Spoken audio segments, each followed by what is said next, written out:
and I just play with the shapes. But I think for now I'm going to start another, stop and go to another one and look at this one and see what I should do with it. What could I do that would really change this painting? Sometimes it's good to get away from a painting for a while, and this is an example of a way to do it. So I think I'm going to start adding a little color and see what happens. It's kind of muted. I think I might add some more, but we'll take a look here. That's kind of interesting. Yeah, and it's transparently added. I'm going to go a little faster here.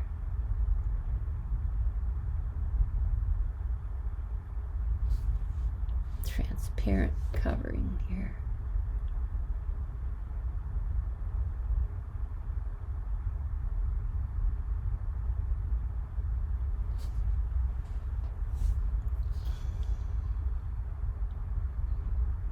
Really been thinking about this quite a bit. I like some of these large shapes, clear large shapes, but I have to create some interesting color change. So I chose a little more orange. I had a red orange, and now I've got an orange red. It's almost an orange, really. Playing with that. I'm always playing and exploring, always.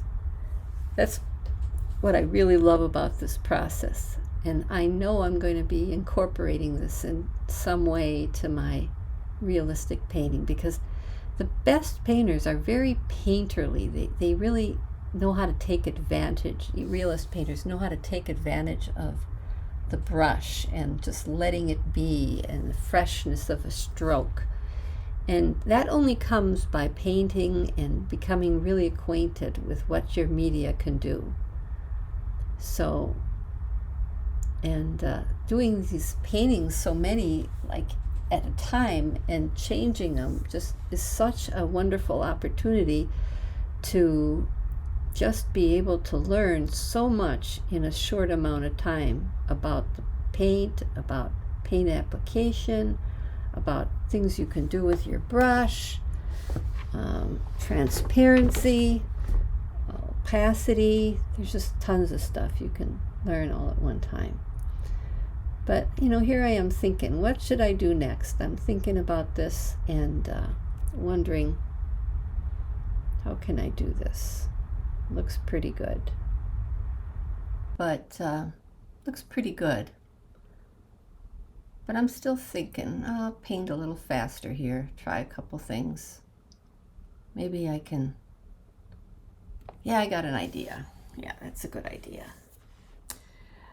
I want to get a little more warmth in the painting, I think.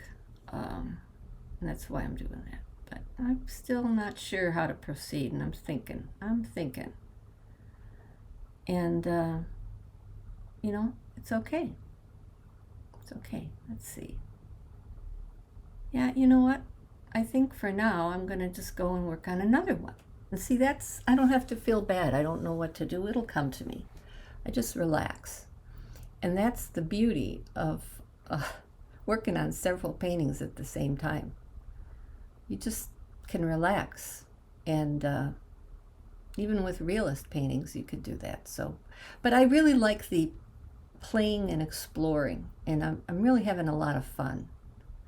So here we go. We're going to fill in some color, I think. This is sort of a more decorative kind of design, but here we go.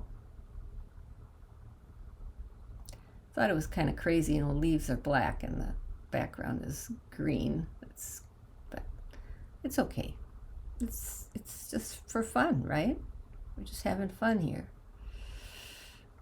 And it's interesting to see how the shapes, which green shapes I'm picking. I'm creating an interesting white shape, but now I'm going to put some darker green in and change that. it just defines the shape so much. Before those were all quiet spaces, but now I'm making them a little more clarified. They are a medium value again. That's one of my fortes. And I'm becoming more aware of that, as I mentioned, that I tend to go to the medium values. And the paintings will tend to lose some of their strength because of that. High contrast really is something that draws the viewer in. They notice it. So anyway, I'm just filling in those shapes, deciding which ones to fill, not all of them, then changing the color here and there. I just am trying different things. I don't necessarily have a picture I'm working from or anything like that. I'm just seeing what happens if I do this. And the fact is, I could try this with the acrylic. I could try it, and 10 minutes later, if I don't like it, I can change it, just like that, which is very forgiving. So you get to see how things look, and you get to see how they, if you change them, you can change them and lickety-split. Now I'm going to have this is real interesting. I'm going with a lighter value in there, lighter blue-gray. And I think I'm going to do those little white spots. I think I'm going to put some color in there. I think that's a good idea. What you have is large shapes and small shapes. It's very, the size differences are very important, like differences in edge, differences in size, differences in value, differences in closeness as opposed to differences in calmness, areas, and that is what makes for an interesting painting. Those are all aspects that go into that. So those little tiny little circle blue shapes are, distinctly different, and now we got some green ones, are distinctly different than those large leaves, and they're grouped together not the same distance apart. And then we've got some lines in here, but now we have different colored lines. We've got green lines and we've got black lines. So I'm just playing, seeing what happens when I do things. And I can't tell you how much fun this is, just to be able to play.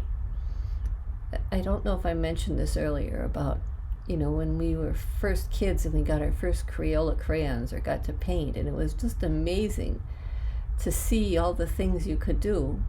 I feel like I'm just doing that all over again. It's just made painting so much more fun.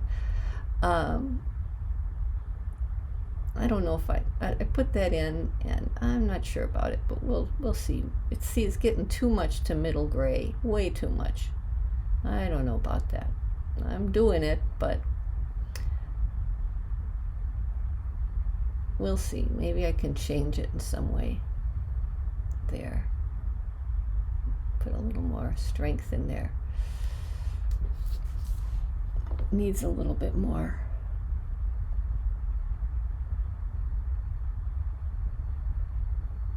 Yeah, I kind of like it, but I don't like those two gray ones in the middle. I just don't know about that. I'm not sure what to say about it. I think I'm going to look at it a different way and see what I think. Yeah, it's pretty interesting. I think I'm going to stop now. We'll try again another one. Pretty much fun.